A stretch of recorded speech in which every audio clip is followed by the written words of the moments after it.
ආයුබෝවන් ජ්‍යොතිෂ්‍ය හෝරාව නාලිකාවට ඔබව සාදරයෙන් පිළිගන්නවා. 2026 මැයි මාස 4 වෙනිදායින් ආරම්භ වන මේ සතිය ධනු ලග්න හිමි ඔබට ඉතාමත් තීරණාත්මක සතියක් වෙන්නට නියමිතයි. විශේෂයෙන්ම මේ සතිය මැදදී ඔබේ ජීවිතයේ මෙතෙක් කල තිබුණු විශාල බාධාවක් ඉවත් වීමට නියමිත අතර සතිය අවසානයේදී ඔබට ලැබීමට නියමිත සුවිශේෂී වාසනාව කුමක්ද යන්න දැනගැනීමට වීඩියෝව අවසානය දක්වාම රැඳී සිටින්න. ධනු ලග්න හිමි ඔබගේ ලග්නාධිපති ගුරු ග්‍රහයාගේ ගමන සහ අනිකුත් ග්‍රහ බලපෑම් අනුව මේ සතියේ ඔබට මිශ්‍ර ඵලදායී තත්වයක් පෙන්눔 කරනවා. සතියේ මුල් දින කිහිපය තුල ඔබ ගන්නා තීරණ ඔබේ ඉදිරි මාස කිහිපයටම බලපාන බැවින් ඊතා කල්පනාකාරීව කටයුතු කිරීම වැදගත්. රැකියා ක්ෂේත්‍රය පිළිබඳව කතා කිරීමේදී ඔබ කරන කැපකිරීම් වලට නිසි ඇගයීමක් ලැබෙන සතියක් ලෙස මෙය හඳුන්වන්න පුළුවන්. විශේෂයෙන්ම තාක්ෂණික අංශයේ සහ විද්‍යුත් ක්ෂේත්‍රවල නියැලෙන අයට අලුත් අවස්ථා උදාවනු ඇත.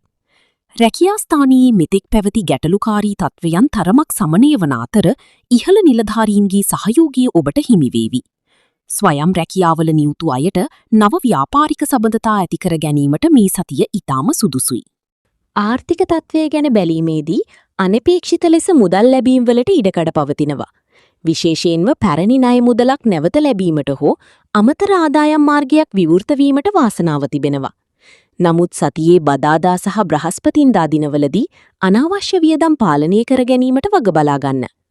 ආයෝජනයක් කිරීමට බලාපොරොත්තුවෙන් සිටීනම් ඒ සතියන්තයේ සිදු කිරීම වඩාත් ඵලදායී වනු ඇත. අධ්‍යාපන කටයුතු වල නිරත වන ධනු ලග්න දූපුතුන්ට මේ සතිය ඊටාම යහපත්.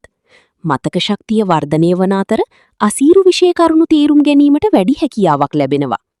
විශේෂයෙන්ම විදේශ අධ්‍යාපනයට බලාපොරොත්තු වන අයට යහපත් පණිවිඩ ලැබෙන සතියකි. පෞල් ජීවිතය තුළ සාමකාමී වටපිටාවක් නිර්මාණය වේවි. සහකරු හෝ සහකාරිය සමග පැවති මතභේද දුරිවි එකිනෙකා කෙරෙහි විශ්වාසය තහවුරු වන කාලයකි. අවිවාහක අයට නව සම්බන්ධතා ඇතිවීමට ඉඩ පවතින අතර ප්‍රේම සම්බන්ධතාවලදී වැඩිහිටි ආශිර්වාදය හිමිවීමට නියමිතයි. සෞඛ්‍ය තත්ත්වය පිළිබඳව සැලකීමේදී සතියේ මුල් දිනවල තරමක් වෙහෙසකර ගතියක් දැනෙන්නට පුළුවන්.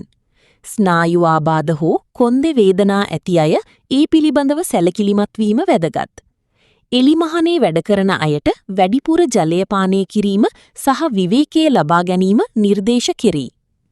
වීඩියෝව ආරම්භයේදී මා සඳහන් කළ ඒ සුවිශේෂී වාසනාව වන්නේ මේ සතියේ සිකුරාදා සහ සෙනසුරාදා දිනවලදී ඔබට ලැබෙන දීව ආශිර්වාදයයි.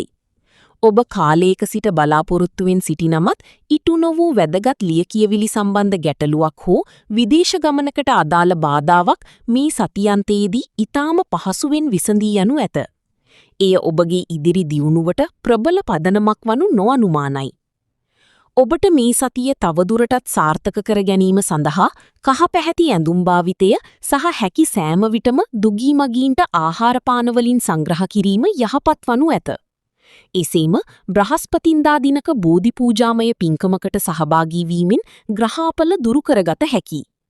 ඔබ සැමට වාසනාවන්ත සතියක් ප්‍රාර්ථනා කරනවා.